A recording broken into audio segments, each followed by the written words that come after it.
Hello busy people, welcome back to shakes travel and more channel. ఎలా ఉన్నారు friends? I hope అందరు బాగున్నారు అనుకుంటున్నాను. ఫ్రెండ్స్, మనం సీ ఫుడ్లో ఫిష్ తర్వాత ఎక్కువగా ఇష్టపడే ఐటమ్ ప్రాన్స్. సో ప్రాన్స్తో ఫ్రై ఎలా తయారు చేయాలో చూద్దాం. ముందుగా మనం రొయ్యల్ని వాటి నరాలు తీసేసి చాలా బాగా క్లీన్ చేసి పెట్టుకోవాలి ఫ్రెండ్స్. దాని తర్వాత కొంచెం పసుపు అలాగే కొంచెం సాల్ట్ యాడ్ చేసుకోవాలి. కొంచెం రుచికి తగినంత చిల్లీ పౌడర్ కూడా యాడ్ చేసుకోవాలి ఫ్రెండ్స్.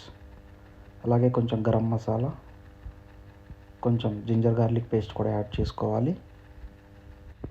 అలాగే 1 టేబుల్ స్పూన్ ఆయిల్ కూడా యాడ్ చేసుకోవాలి. అలా యాడ్ చేసుకున్న తర్వాత రొయ్యలకి మసాలాలు బాగా పట్టేంతసేపు కలుపుకోవాలి ఫ్రెండ్స్. అలా కలుపుకున్న తర్వాత ఒక 30 మినిట్స్ పక్కన పెట్టుకోవాలి ఫ్రెండ్స్. తర్వాత ఒక కళాయి తీసుకొని దాంట్లో ఒక 3 to 4 table spoons of oil add చేసుకోవాలి.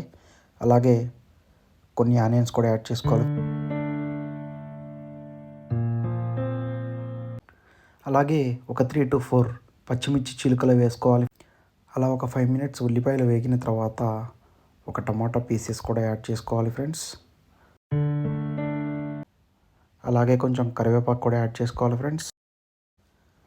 అలా ఒక 5 మినిట్స్ తర్వాత మనం ముందుగా మ్యాగ్నేట్ చేసుకున్న రొయ్యలని యాడ్ చేసుకోవాలి ఫ్రెండ్స్.